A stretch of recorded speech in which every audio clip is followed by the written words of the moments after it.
안녕하십니까. 쉽게 배우는 조직신학 122번째 시간입니다. 우리가 지금 배우고 있는 성령론은 구원론이라는 이름으로도 불립니다. 성령 하나님께서 우리들의 삶에 어떤 방식으로 구원을 적용하여 주시는지에 대한 내용입니다. 구원론에서 말하는 모든 교리들은 중요합니다. 거듭남, 믿음, 그리고 후에 이어질 성화 모두 귀하죠. 지금 배우고 있는 칭의와 성화는 같은 것이 아닙니다. 매우 긴밀하게 연결되어 있지만 거기에는 본질적인 차이가 있습니다. 그래서 우리는 순서대로 하나하나 먼저 알고 그 다음에 전체를 살펴볼 필요가 있습니다. 칭의와 성화의 차이점이 무엇이냐라고 한다면 첫 번째는 주체입니다. 칭의는 하나님, 특별히 성부 하나님의 일입니다. 거룩하게 되어지는 성화는 본질적으로 성령 하나님의 역사이며 또 사람으로 하여금 행하게 하십니다. 또 다른 차이점이 있습니다. 칭의는 우리 밖에서, 외부에서 일어나는 일입니다. 나 자신의 어떤 것과는 상관이 없이 나의 외부에서 나에게 무언가를 진술하는 것입니다. 하지만 그와는 다르게 성화는 내 안에서 역사되고 있는 내적인 사건이죠. 마지막 차이점은 이렇습니다. 칭의는 단번에 이루어지는 일이고 반복이나 번복이 없습니다. 어떤 과정이 아니라 영 단번에 의롭다고 선포되는 것입니다. 반면에 성화는 죽기까지 끊임없이 진행되는 과정입니다. 주님을 잘 섬기고 거룩하게 살다가도 삐끗 잘못해서 죄에 빠지고 시험에 들기도 합니다. 그러나 비록 넘어진다고 해도 평생토록 죄와 싸우는 전쟁을 통해서 점점 하나님의 은혜와 그를 아는 지식에 있어서 자라나갑니다. 죄로부터 멀어지고 거룩의 길을 향해 가는 길, 성화는 마치 마라톤과 같이 점진적으로 이루어집니다. 오늘은 칭의에 대해서 많은 사람들이 오해하고 있는 바울과 야고보의 신학을 살펴보려고 합니다.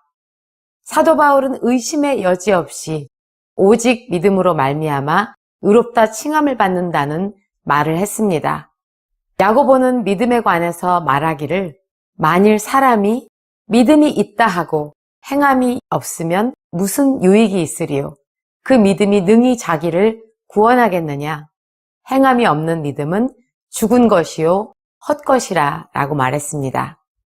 많은 사람들은 이 두 사상이 대치, 대조, 반대된다고 생각합니다.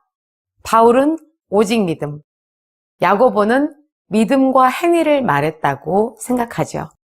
만약 서로 다른 칭의론을 말한다면 그것은 대단한 오류입니다. 그들이 구원을 받는 방법에 대해서 서로 다른 이야기를 한다면 신뢰도는 바닥에 떨어질 겁니다. 정말 야고보와 바울이 다른 이야기를 하고 있는가? 오늘 그것을 알아보려고 합니다. 바울과 야고보가 말하는 공통적인 주제는 참 믿음에 관한 것입니다. 좀 더 자세하게 말해보면 바울은 칭의의 문제, 칭의의 핵심을 다루고 있습니다. 그 말을 듣는 대상은 바로 믿음으로만 구원을 못 받는다, 믿음으로만 칭의를 받는 것이 아니다 라고 말하는 사람들이었습니다. 오직 믿음이 아닌 믿음도 가지고 행위도 필수 조건으로 있어야 한다고 말하는 사람들에게 바울이 말한 것입니다. 알미니안주의자들, 로마 캐톨릭의 사상이 믿음이라는 요소를 빼는 것이 아닙니다. 그들도 믿음을 말합니다. 아니, 강하게 말합니다. 그러나 믿음만 가지고는 안 된다고 말하죠. 그것이 바로 칼빈주의와 알미니안주의의 차이점입니다.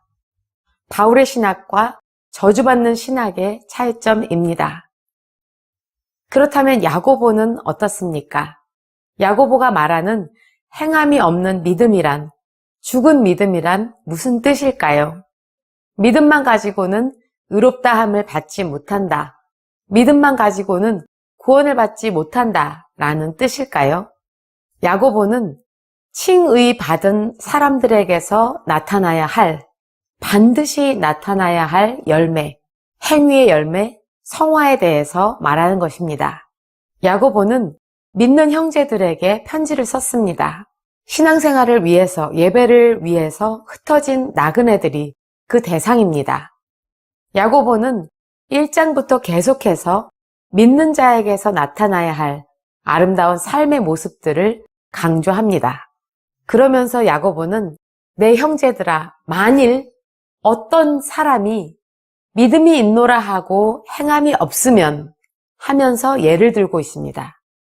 야고보가 예를 든 그 사람들은 누구냐? 그들은 정확하게 칭의 받은 후에 열매는 필요 없다고 말하는 사람들입니다. 요즘 신학적인 말로 율법 폐기론자들이죠. 야고보에게는 이미 오직 믿음으로만 의롭게 된다는 사도 바울의 칭의론과 같은 칭의론이 깔려 있습니다. 그는 거기에서 그치지 않고 칭의 받은 사람에 대해 오해하는 사람들에게 선포하는 것입니다. 참 믿음을 소유한 자라면 행함이 나타난다. 참 믿음을 소유한 사람은 율법을 무시할 수 없다. 행위를 무시할 수 없다. 만약 그렇지 않다면 그 믿음은 애초에 믿음이 아니다라는 말입니다. 야고보가 말하는 것은 칭의가 아니라 칭의 이후의 삶입니다. 바울이 칭의에 대해서 말할 때는 오직 믿음을 말하지만 성화에 대해서 말할 때는 야고보와 똑같은 말을 합니다. 로마서 6장 14절로 15절입니다. 죄가 너희를 주장하지 못하리니 이는 너희가 법 아래에 있지 아니하고 은혜 아래에 있음이라. 그런즉 어찌하리요? 우리가 법 아래에 있지 아니하고 은혜 아래에 있으니 죄를 지으리요? 그럴 수 없느니라. 야고보와 똑같은 말을 하고 있습니다. 이 부분은 정확하게 성화에 대한 이야기이고 야고보의 말과 동일합니다. 사도 바울의 칭의로는 이어지는 시간에 따로 말씀을 더 드리도록 하겠습니다. 오늘의 결론입니다. 믿음으로 의롭게 된 자는 나의 의를 자랑하지 않습니다. 나의 의가 아니기 때문입니다. 죽으나 사나 예수 그리스도의 의를 자랑합니다. 내가 아닌 주님을 바라봅니다. 나는 하나님이 의롭다 하시는 법정적인 선언, 선포, 그것을 믿습니다. 나의 믿음은 그것을 받아들입니다. 그것이 사도 바울의 말이고 야고보의 말입니다. 그리고 믿음으로 의롭게 된 자는 살아있는 믿음을 소유했기 때문에 선한 행위를 드러냅니다. 오늘 강의를 마치겠습니다. 뉴욕 핸더슨 신학교의 이드보라였습니다.